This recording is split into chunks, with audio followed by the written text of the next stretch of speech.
দর্শক সরাসরি দেখছিলেন ঢাকা বিশ্ববিদ্যালয় থেকে এবং প্রাইভেট বিশ্ববিদ্যালয়ের শিক্ষার্থীরা এই মুহূর্তে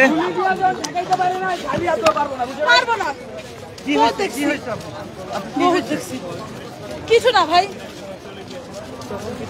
দর্শক সরাসরি দেখছেন ঢাকা বিশ্ববিদ্যালয়ের প্রাইভেট বিশ্ববিদ্যালয়ের শিক্ষার্থীদেরকে মারধর করা হয়েছে এমন অভিযোগ করা হয়েছে। আমার ভাইরা আমার সাথে আসছে, ওদের সেফটির বিষয় আছে না। ভেঙে দাও, ঘুরিয়ে দাও, ভেঙে দাও, ঘুরিয়ে দাও, ভেঙে দাও, ঘুরিয়ে দাও, ভেঙে দাও, ঘুরিয়ে দাও, ভেঙে দাও, ঘুরিয়ে দাও, আরো দেব রক্ত। দর্শক ঢাকা বিশ্ববিদ্যালয়ে আজকে সংবাদ সম্মেলনের মাধ্যমে নতুন একটি ছাত্র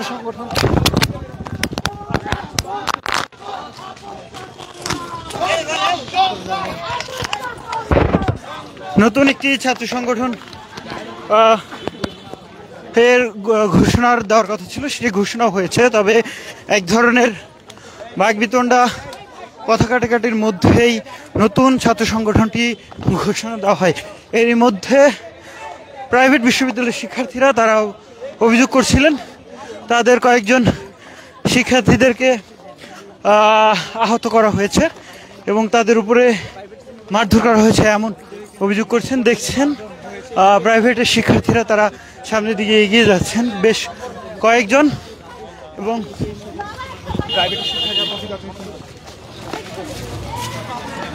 এবং তারা বলছেন যে তাদের এই নতুন এই সংগঠনের যে তারা মানেন না এবং প্রাইভেট বিশ্ববিদ্যালয়ের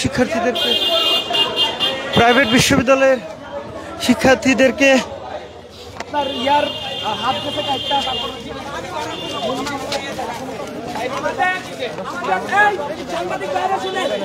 আমাদের প্রাইভেটে যারা আহত আছেন, এই ঘটনায় যারা আহত হয়েছেন তারা সবাই পিজিতে আহত হয়েছে।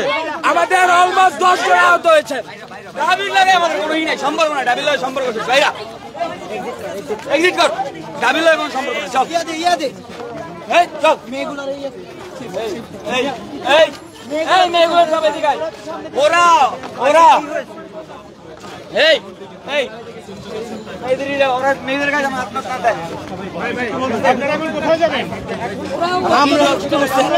ওরা ঐক্যতা নষ্ট করছে।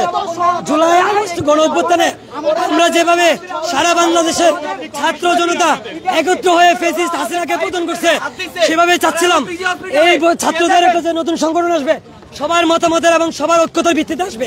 কিন্তু ঢাবি একটা সিন্ডিকেট। ঢাবি যদি চিন্তা ভাবনা করে যে দ্বিতীয় ফ্যাসিস্ট হয়ে তৈরি হবে, তাহলে তারা ভুল ধারণা করতেছে। সবকিছুতেই ঢাবি। জুলাইয়ে যখন ঢাকা বিশ্ববিদ্যালয় বন্ধ করে দেওয়া হয়েছিল, তখন কিন্তু প্রাইভেট বিশ্ববিদ্যালয়ের ছাত্ররাই এই ফ্যাসিস্ট হাসিনার বিরুদ্ধে প্রথম রাজপথে নামে। এটা ওরা ভুলে গেলে চলবে না। আমার ভাইরা, আমার প্রাইভেটের ভাইরা শহীদ হয়েছে। আমার প্রাইভেটের ভাইদের রক্তের উপর দিয়ে আজকে তারা ক্ষমতায় বসেছে, তারা সার্জিস হয়েছে, তারা হাসনাত হয়েছে আমার ভাইদের রক্তের উপর দিয়ে ভেসে এসে। তাদের কমিটি ঘোষণা হয়েছে, কারোর সাথে আলোচনা না করে আমাদের প্রাইভেটে কোনো স্টেক তাদের সাথে বসে নাই। আমার ভার্সিটির 2টা শহীদ আছে, তারা এখন পর্যন্ত কোনো কোথাও যায় নাই। আর তারা যে সিন্ডিকেট তৈরি করছে, এটা কোনো প্রাইভেট ভার্সিটিকেও মানবে না। আমরা আজকেও দেখছি যে অতটা তারা হামলা করছে। এটা কেন করছে হামলা? তারা আবার ছাত্রলীগ ফিরে আসবে, তারা এটা আমরা কখনো মানতে পারবো না। এটা কোনো প্রাইভেট ভার্সিটির ছাত্ররা মানবে না। প্রয়োজন আমরা আবার রক্ত দিব। এই সিন্ডিকেট ভেঙে দিতে হবে দাবির। ওদের কমিটি আমরা মানি না।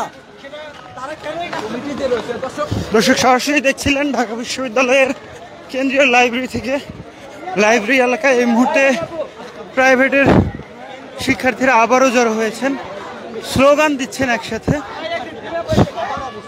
দেখছেন তাদের অবস্থান এবং তারা স্লোগান দিচ্ছেন এবং এই মুহূর্তে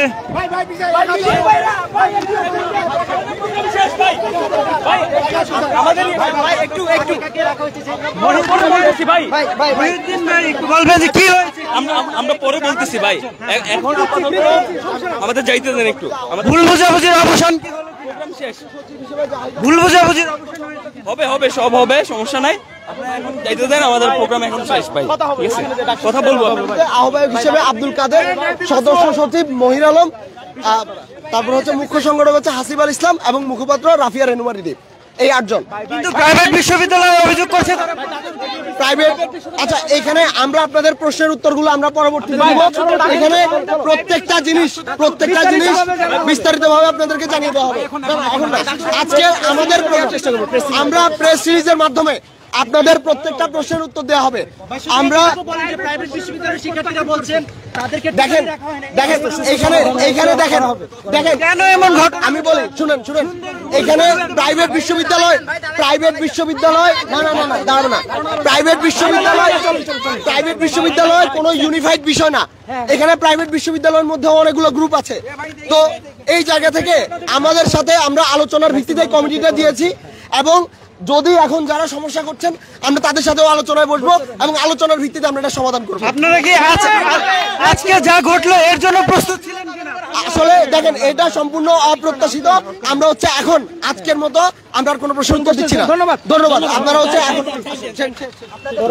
দর্শক সরাসরি দেখছিলেন আমরা ঢাকা বিশ্ববিদ্যালয়ের কয়েকজন শিক্ষার্থী এবং বৈষম্য বিরোধী ছাত্র আন্দোলনের যে নতুন সংগঠন হয়েছে সেই সংগঠনে যারা জায়গা পেয়েছেন তাদের সাথে কথা বলার চেষ্টা করছিলাম। তারা বলছিলেন যে এ ধরনের এটাই একটি সম্পূর্ণ ভুল বোঝাবুঝির ঘটনাটি ঘটেছে, এবং তারা আসলে বেশ কয়েকটি প্রাইভেট বিশ্ববিদ্যালয়ের বেশ কয়েকটি গ্রুপ রয়েছে, যার কারণেই তাদের সাথে সমন্বয় করা কঠিন হয়ে পড়েছিল এমন অভিযোগ করছিল।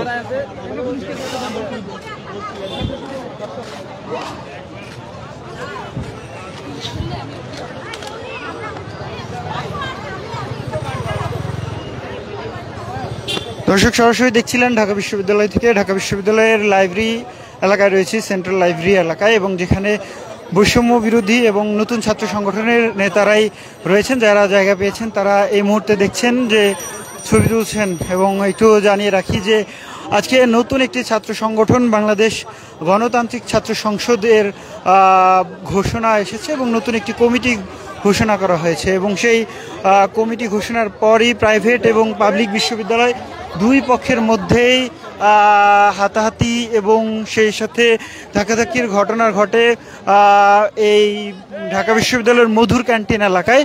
এবং প্রাইভেট বিশ্ববিদ্যালয়ের শিক্ষার্থী এবং নারী শিক্ষার্থীরা অভিযোগ করেন তাদের উপরে তাদের গায়ে হাত তোলা হয়েছে এমন অভিযোগ করেছিলেন, এবং সেই সাথে দুই পক্ষেরই ধস্তাধস্তি হয়েছে। এক পর্যায়ে মধুর ক্যান্টিনের ভেতরে দুই পক্ষের ধস্তাধস্তির মধ্যেই নতুন ছাত্র সংগঠনটির কমিটি ঘোষণা করা হয়, এবং সেই কমিটি ঘোষণার পরে আবারও ক্ষোভে ফুঁসে ওঠে প্রাইভেট বিশ্ববিদ্যালয়ের শিক্ষার্থীরা। এবং তারপরে তারা ধীরে ধীরে বের হয়ে যায় ঢাকা বিশ্ববিদ্যালয় থেকে। এবং এই মুহূর্তে দেখছেন যে নতুন ছাত্র সংগঠনে যারা যুক্ত রয়েছেন তারাই এই সেন্ট্রাল লাইব্রেরি এলাকায় রয়েছেন। দেখছেন দর্শক সরাসরি দেখছিলেন ঢাকা বিশ্ববিদ্যালয় থেকে নতুন ছাত্র সংগঠন ঘোষণার সর্বশেষ খবরাখবর জানানোর চেষ্টা করছিলাম আপনাদের।